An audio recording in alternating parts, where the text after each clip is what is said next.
이게 잔머리 굴리는 사람은요 성공 못해요. 잔머리 굴리는 사람은 2년을 못 버텨. 잘라버리거든요. 왜? 반드시 법을 어겨. 반드시 국가에서 하지 말한 짓을 해. 국가에서 봐서 범죄 행위를 해요. 근데 그게 왜 그래요? 그렇게 하면 돈을 벌 것 같으니까. 그거 안 된 거 못 봅니다. 그럼 평생 그렇게 벌었으면 지금 떼부자가 돼 있어야지. 절대로 그렇게 되지 않아요. 그래서 애터미에서 뭐 강의 1시간 하든 2시간 하든 성공하는 것은 두 가지 요소입니다. 하나는 겸손해야 돼요. 사람이 겸손. 겸손, 이게 가장 큰 자본입니다. 겸손이.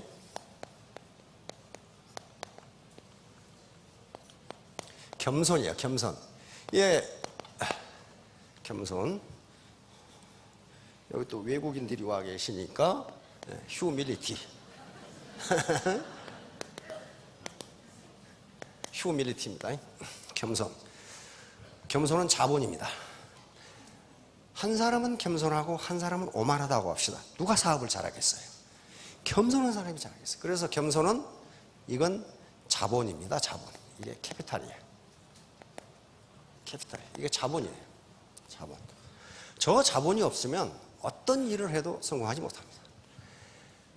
학자들은 겸손을 뭐라고 정의하느냐 하면은 남의 말을 틀어주는 것.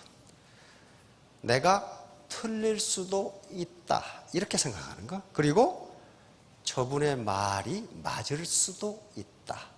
이렇게 생각하는 겸손이에요. 그런데 오만한 사람은 절대로 그렇게 생각 안 해. 저놈은 초등학교 나온 놈이야. 난 대학 나왔거든. 내가 잘 알아. 근데 오만한 우리 친구들 좀 아는 사람 많아요? 오만한 사람이 제일 싫어하는 놈이 오만한 놈이야. 오만한 사람이 제일 좋아하는 사람이 겸손한 사람이에요. 그거 이상하더라고. 그거 이상해. 요것만 가지고 되는 게 아니고 겸손하게 가만히 앉아있으면 성공하는 게 아닙니다. 그것은 이웃집에 마음씨 좋은 할아버지야. 얼마나 인자하고 겸손해요. 근데 그렇다고 해서 사업에 성공하네? 안 돼요. 반드시 열정이 있어야 돼요.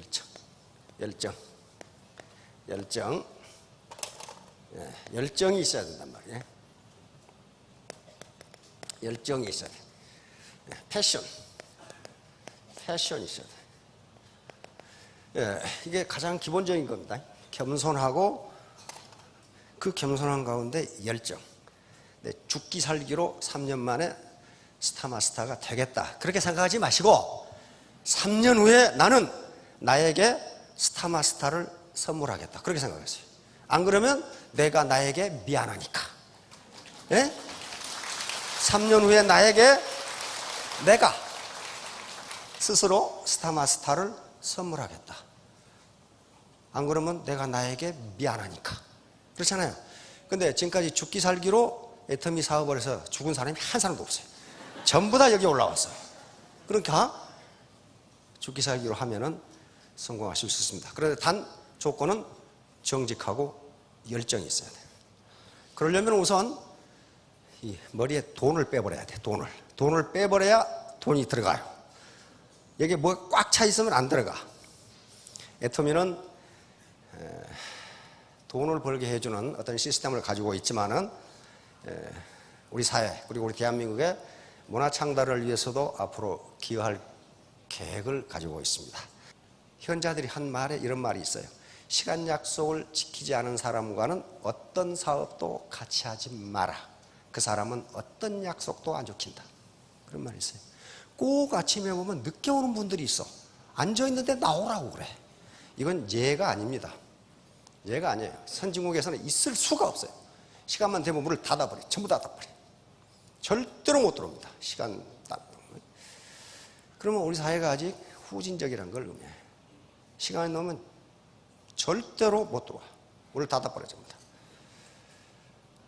우리가 좀 더 선진화되어야 됩니다.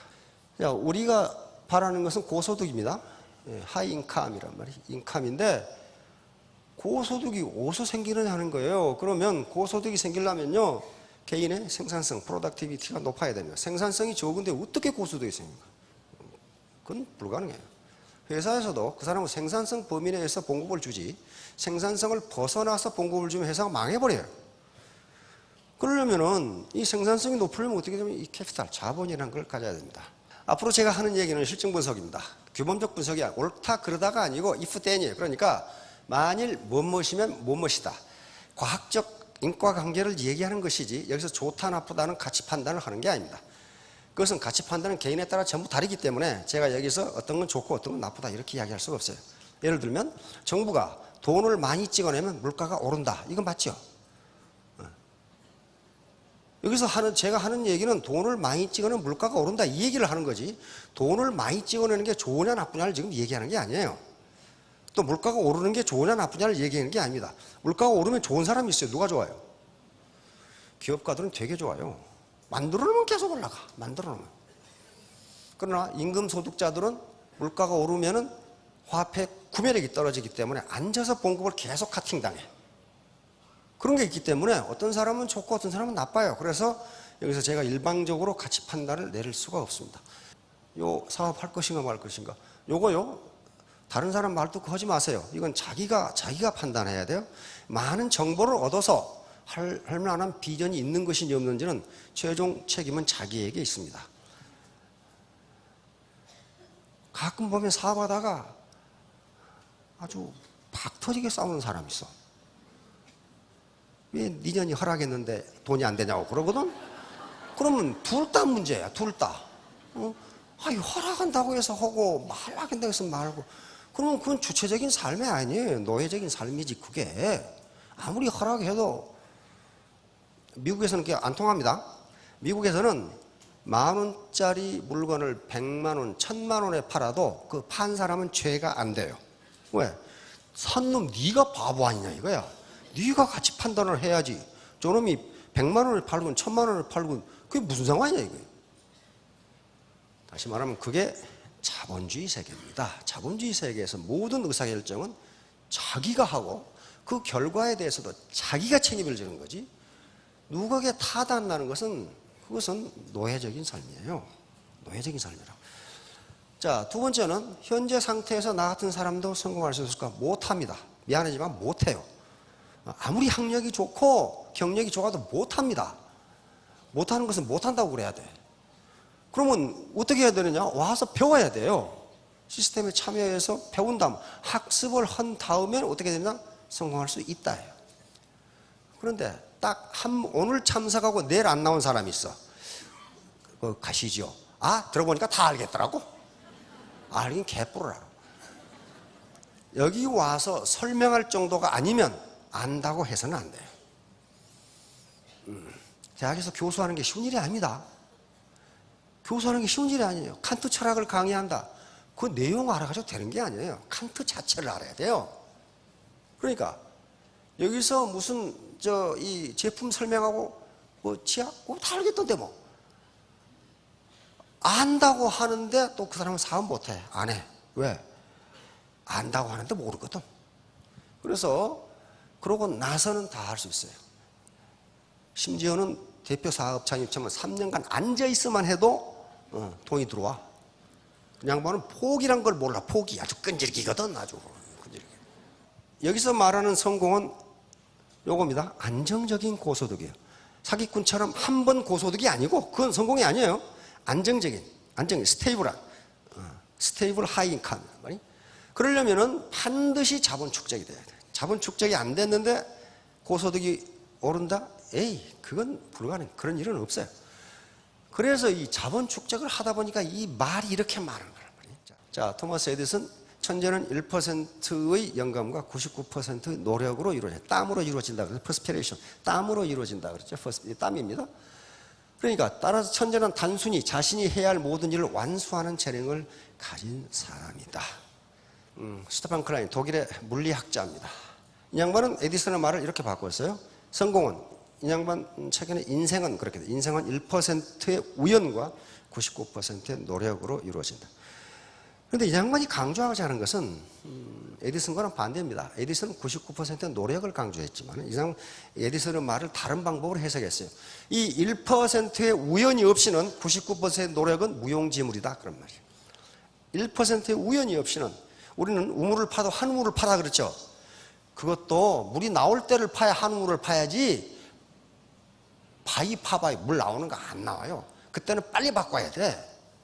다시 한번 이 양반이 하는 얘기예요. 모든 인생을 보니까 1%의 우연이 성공을 결정하더라는 거예요. 에디슨, 만약 우리가 할 수 있는 모든 일을 한다면 우리들은 우리 자신에 대해 깜짝 놀랄 것이다. 다시 말하면 인간은 자기를 해보지도 않고 안 된다고 생각하는 경우가 많다는 거예요. 해보지도 않고.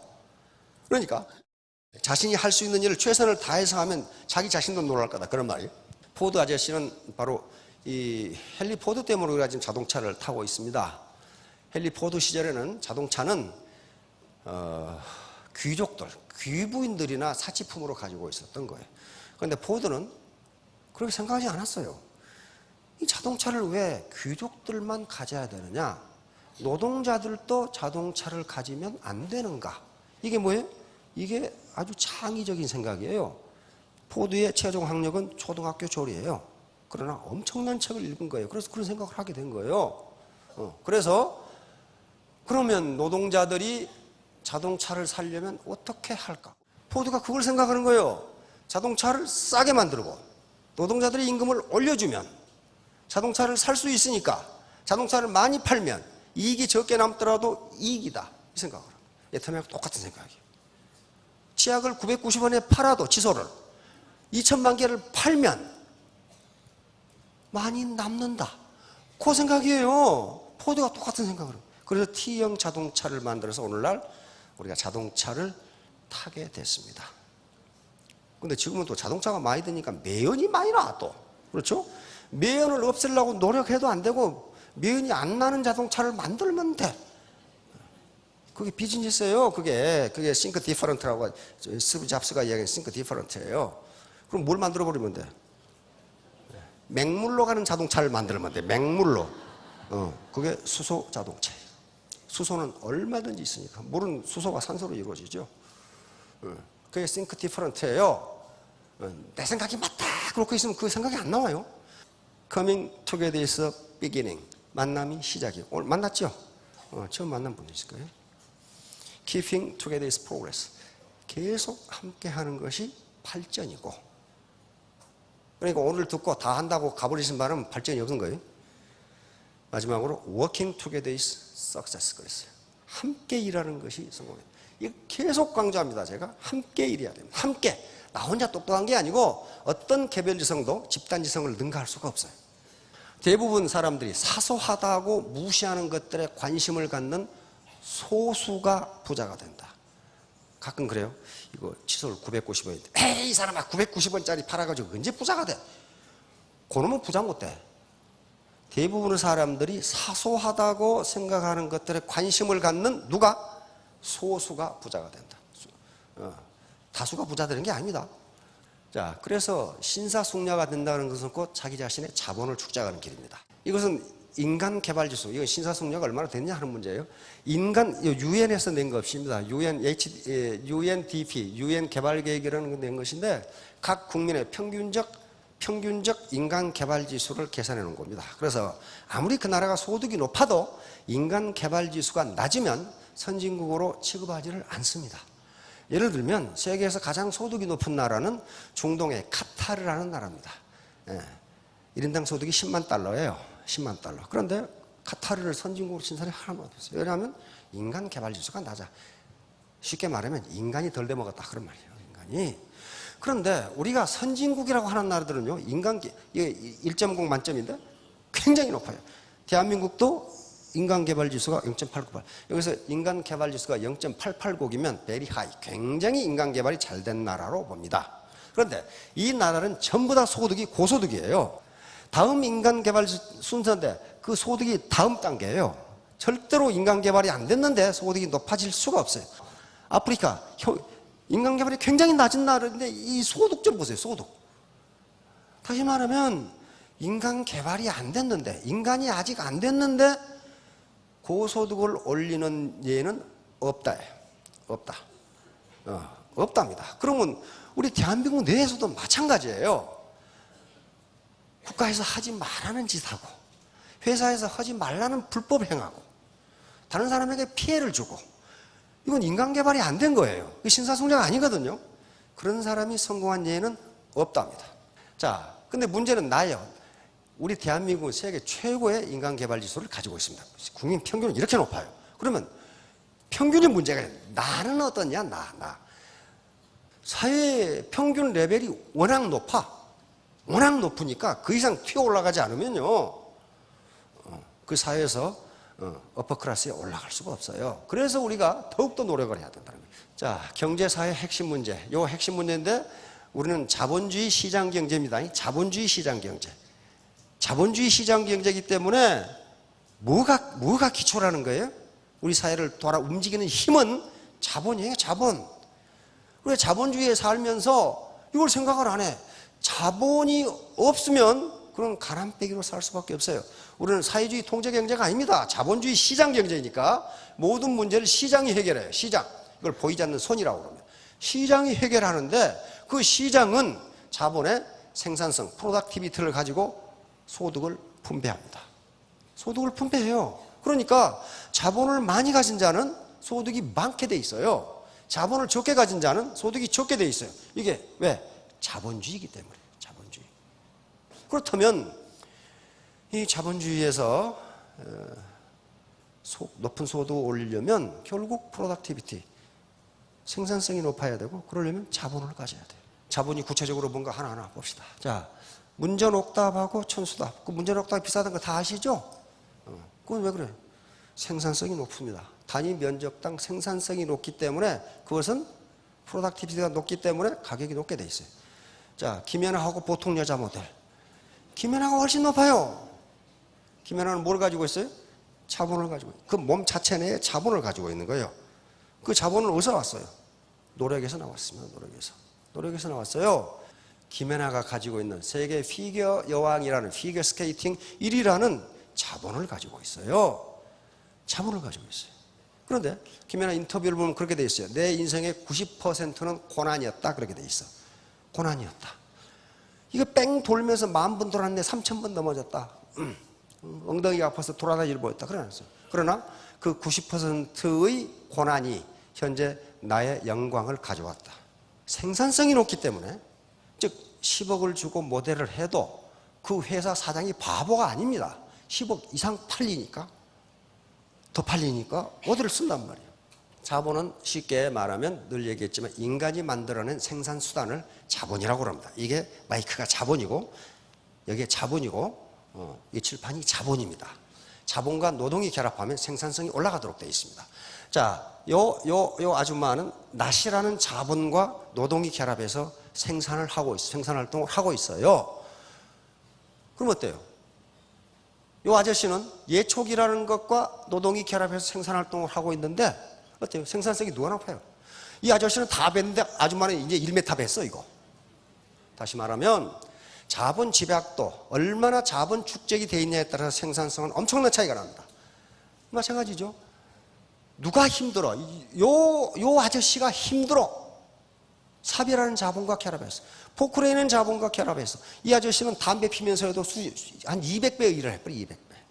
그러면 임금이 어떻게 돼? 임금이 200배가 돼요. 생산성이 높잖아요. 바로 그래서 우리 삶의 과정은 자본의 축적 과정입니다. 유치원 다니면서부터 노래를 배우고 글자를 배우고 숫자를 배우고, 이게 인프라스트럭처, 이 내 자본을 증진시킬 수 있는 인프라를 구축하는 기관입니다. 그래서 오늘날 선진사회를 평생학습 조직이라고 이야기해요. 평생 배우는 거예요. 평생. 이 자세를 가진 사람이야만 겸손하다고 할 수 있습니다. 평생 배운다. 평생. 자, 이게 명쾌하게 나와 있어요. 요놈은 자본이 이 정도가 요놈 가지고 있어. 여기다 덤벼봐요. 어떻게 되나 이게. 살아남지 못합니다. 자본이 적은 사람이 자본이 많은 사람과 대항해서 견뎌내지를 못해요. 견뎌내지를 못합니다. 똑같은 물적 자본이라도 마찬가지. 요 미국에 있는 그림입니다. 미국 사람들이 그러는 거예요. 요 사람은 캐딜락에다 아버지를 태우고 달리는데, 요 대학 졸업생은 리아카에다 늙은 부모를 태우고 요놈하고 경주하겠다고 나섰어. 어떻게 되겠냐 이 말이야 이게. 자본을 가진 자와 못 가진 자를 미국인들은 이렇게 표현했습니다. 자, 스마트폰 마찬가지. 모토로라 스마트폰, 그 다음 모바일 스마트폰을 가지고 있으면요, 사업하기가 훨씬 좋아요. 훨씬 좋습니다. 공짜로 카카오톡 날릴 수 있죠. 시간 낭비죄. 이건 빠삐용이라는 영화입니다. 빠삐용. 지금 유튜브에 있으니까 굉장히 재밌어요. 왜냐하면 빠삐용이 평생을 감옥에서 탈출하기 위한 노력을 그린 영화죠.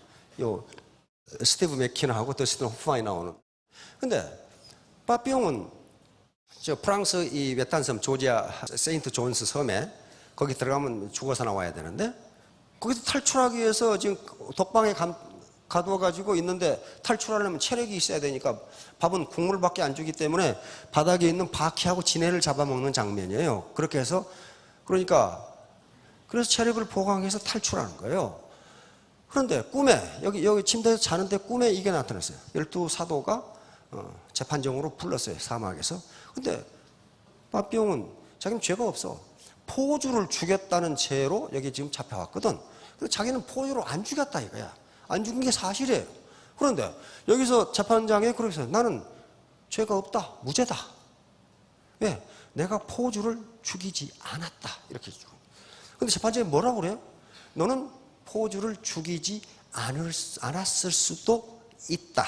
그러나 그보다 더 무거운 죄를 지었다. 시간 낭비죄. 젊어서 이 자식아 공부 안 하고 왜 그 사창가에 왔다 갔다 했냐 이게. 왜 이 시간 낭비를 했냐는 거예요. 그러면서 스티브 맥킨이 돌아 나오면서 I'm guilty 하고 나옵니다. 나는 죽을 죄를 지었다. 왜? 인생을 낭비한 죄, 시간을 낭비한 죄. 그러니까 지금까지 자본 축적이 안 돼 있다면은 그것은 신은 우리에게 부자든 가난한 사람은 아주 공평하게 준 것이 시간입니다. 하루 24시간 줬어요. 그런데 너는 그동안 뭐 했느냐? 그게 이 영화의 아주 핵심이에요. 너는 뭐 했느냐 이게 그동안에. 19세기 말에서 20세기 초에 세계 최고 지식인입니다. 지성인입니다. 바로 막스 베버라는 사람인데 이 사람이 프로테스탄트 윤리와 자본주의 정신에 이걸 다시 언급합니다. 인생의 죄 중에서 가장 큰 죄는 시간 낭비죄다. 그러면 그 결과는 누가 책임지느냐? 개인이 책임져야 된다는 거예요. 톨스토이라는 사람이 있어요. 톨스토이 인생론이라는 책이 있습니다. 365일을 다 적어놨어요. 몇월 며칠 이렇게 해서 여기 보면 당신에게 가장 중요한 때는 언제인가? 언제라고 그랬어요? 현재예요. 현재. 현재가 가장 중요해요. 과거 생각해도 소용없고 미래 생각해도 소용없다. 현재가 합해서 인생이 된다는 거예요. 근데 현재라는 시간이 있다고 그랬어요? 없다고 그랬어요? 예, 현재라는 시간은 없어요. 존재하지 않습니다.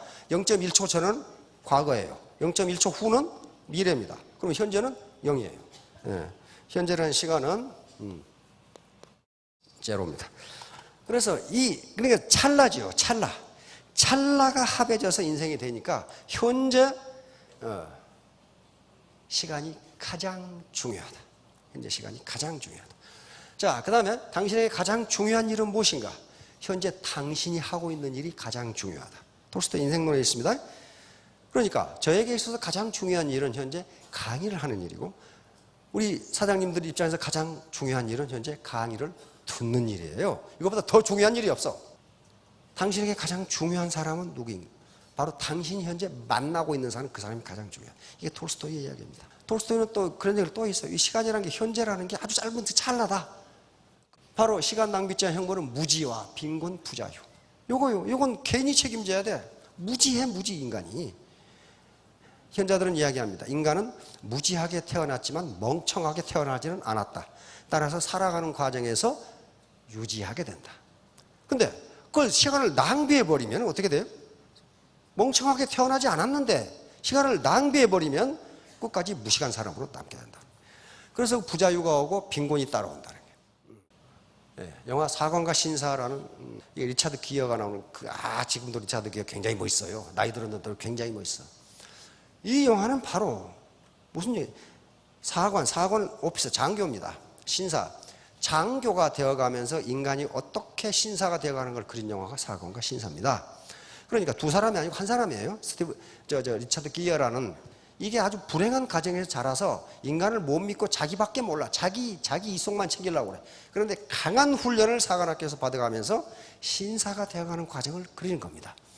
그러니까 애터미라는 과정도 그렇게 돼 있어요. 굉장히 힘들어. 그리고 판매사 되기 쉬운 일 아닙니다. 그래서 결국은 마지막 이렇게 힘들게 훈련을 받아가지고 장교로 임관하면서 생도생활 중에 사귀었던 여자를 차버렸는데 마지막에 장교는 또 신사는 자기 언행에 대해서 책임을 지는 사람이에요. 그러니까 스폰서가 내가 당신하고 동반 성공할게, 당신을 성공시켜줄게 했으면 그걸 실행하는 사람이 숙녀예요. 신사고. 그런데 자기 주머니 채우기 바쁘다면 그건 거짓말쟁이지. 신사 숙녀가 아니에요. 그래서 바로 신사 숙녀의 품격, 요게 자본이에요. 요게. 따라서 신사 숙녀에게서 나오는 것은 뭐냐면 매력입니다. 매력이에요. 매력은 얼굴만 이쁘다고 되는 게 아닙니다. 자, 바로 애터미 하다 보면 이렇게 전부 거절이야, 거절. 10명 이야기하면 그중에 9명은 거절이야. 이게 훈련 과정이라고 생각하시면 됩니다. 그러니까 판매사 되기가 그렇게 힘드는데 그 과정이 판매사에서 끝나면은 그렇게 할 필요 없어요. 그렇죠? 그러나 로얄까지 가야 된다고 그 훈련 과정이라고 생각하시면 됩니다. 그래서 우리 애터미 직급은 군대 계급 체계로 돼 있어요. 세일즈 마스터가 되면 이제 이건 사관생도라고 봅니다. 그래서 졸업하면 다이아몬드 위관장교가 되는 거죠. 그 다음에 샤로이죠. 이건 연관장교입니다. 무궁화라는 얘기예요. 샤로는. 그리고 그 위에 스타, 그리고 로얄이 있고 그 다음에 임페리아 있습니다. 여기서부터는 전부 다 로얄 패밀리입니다. 자, 그러면 어떻게 했어요? 이 공자가 제나라라는 나라에 갔을 때 이때 공자의 나이가 35세라고 공자 가어에는 적어져 있습니다. 35세 때 이미 공자는 유명하게 됐다는 걸 알 수가 있어요. 일국의 왕이 공자를 불러가지고 정치가 뭡니까? 이렇게 물어봤단 말이에요. 그러니까 공자는 아주 길이 남을 명언을 여기서 합니다. 군군 신신 부부 자자. 그렇게 앞에 군은 명사고 뒤에 군은 형용 동사입니다. 임금이 임금답고 신하가 신하답고 아버지가 아버지답고 아들이 아들다우면 정치는 잘 됩니다. 그 말이에요. 그러니까 로얄이 로얄답고 스타가 스타답고 샤론이 샤론답고 다이아몬드가 다이아몬드다우면 그 라인은 성공합니다. 그런 얘기를 지금 하고 있는 거예요. 가정도 아버지가 아버지답고 어머니가 어머니답고 자식이 자식다우면 그 가정은 잘 되고 평화가 있습니다. 자, 생산이란 무엇인가? 이제 생산이 나오죠. 생산은 생산, 소득은 생산 과정에 참여한 사람들에게 배부되는 부가가치입니다. 그래서 생산 과정에 참여해야 소득이 나와요. 아무것도 안 하는데 소득이 나온다? 그것은 사회적 약자들에게 사회나 또는 개인이나 국가가 제공하는 이전 소득, 트랜스퍼 인컴 외에는 없습니다. 아무것도 안 하는데 준다. 그런 것은 우리가 민주국가니까 있어요. 그러나 생산 과정에 참여하는 사람에게만 소득이 따랐습니다. 그러면 애터미 사업을 해서 돈을 번다. 그 말은 무슨 말이에요? 생산활동을 하고 있다. 그런 말. 생산활동을 하고 있기 때문에 그 생산의 생산성, 프로덕티비티, 얼마나 생산을 유효하게 하냐에 따라서 소득의 수준이 결정됩니다. 그러면 경제학에서 말하는 생산은 무엇이냐? 생산은 이거예요. 인간의 효용을 증대시키는 모든 행위, 이걸 생산이라고 정의합니다. 이 생산을 어떻게 정의하냐에 따라서 그 나라의 체제가 달라집니다. 우리 자본주의 시장 경제 체제에서는 생산을 인간의 효용을 증대시키는 모든 행위. 그래서 이 행위는 어떻게 되겠어요? GDP, 국민소득에 포함됩니다. 자, 그 다음에 생산은 세 가지로 나눕니다. 자연으로부터 재화를 채취하는 행위. 자연으로부터 재화를 채취하는 행위. 뭐가 있어요? 농사가 있죠? 고기 잡는 거 있죠? 고기 자기가 어부가 만들었어요? 안 만들었어요. 자연에 있는 것을 채취하는 것도 생산이라고 보는 겁니다. 두 번째는 기존의 재화를 변형하고 개조하고 가공해서 새로운 재화를 만드는 것도 생산입니다. 이게 제조업이에요. 나무로 책상을 만든다. 그건 나무예요. 나무인데 그걸 개조, 변형, 가공해서 새로운 재화, 책상이라는 걸 만들었기 때문에 거기서 나오는 부가가치, 이게 생산입니다. 다음 세 번째 생산이 가장 중요한데요. 이게 서비스예요. 서비스를 창출하는 행위. 이게 워낙 광범위합니다. 그래서 우리는 뭐 하고 있어요, 지금? 서비스 창출 행위예요. 서비스 창출행. 내가 정보를 전달해주고 이게 싸고 좋은 물건이 있다. 그 서비스 창출이거든요. 그 생산 활동을 지금 하고 있는 거예요. 그 대가로 돈을 버는 거지. 돈 놓고 돈 먹기가 아니에요. 우리 산업구조입니다. 대한민국의 산업이 지금 어떻게 되어 있는가? 이건 GDP를 기준으로 한 거, 이건 고용을 기준으로 한 겁니다. 자, 1963년에 우리나라 국민 10명 중에 100명 중에 63명은 누구였다? 농부였어요. 농부. 그래 전부 다 농부의 아들이야. 농부의 손자고. 그러다가 사람이 발전하면 어떻게 됩니까? 농업은 점점 줄어들고 광공업은 일정 수준 올라갔다가 그대로 가만히 있는데 여기 어떻게 서비스업 어떻게 돼요? 현재 우리나라 노동자의 77%가 서비스업에 종사합니다. 여기가 서비스업의 분야가 엄청나게 많고 그 다음에 1차 산업과 2차 산업은요 포화 상태에 이르는 경우가 많아요. 이거 욕망의 포화 상태라 그래. 자, 바로 생산 요소, 토지, 자본, 노동인데 우리가 가진 건 노동입니다. 이건 노동인데 여기 문제가 토지는 항상 경제학 이 세 가지가 없으면 생산이 이루어지지 않습니다. 지금도 이 세 가지는 반드시 있어야 세 가지가 이루어져요. 생산이 이루어집니다. 그런데 이 자본이 문제란 말이에요. 이 자본이 과거에는 인간이 만들어낸 생산 수단, 이것만 자본이라고 봤는데 그렇지 않아요. 현대 지식정보화 시대에 들어오면서 온갖 게 자본으로 전부 다 정의가 됩니다. 그게 우리 서민에게는 퍽 다행입니다. 퍽 다행이에요. 물적 자본, 다시 말하면 경제 자본이 없더라도 무형 자본, 눈에 보이지 않는 자본 가지고도 생산성을 발휘할 수 있다. 이런 말. 그런데 유형 자본이 똑같다고 해서 생산성이 같은 게 아닙니다. 그것을 움직이는 그 유형 자본을 운영하는 사람에게 어느 정도 자본이 있냐에 따라서 생산성은 엄청난 차이가 나옵니다.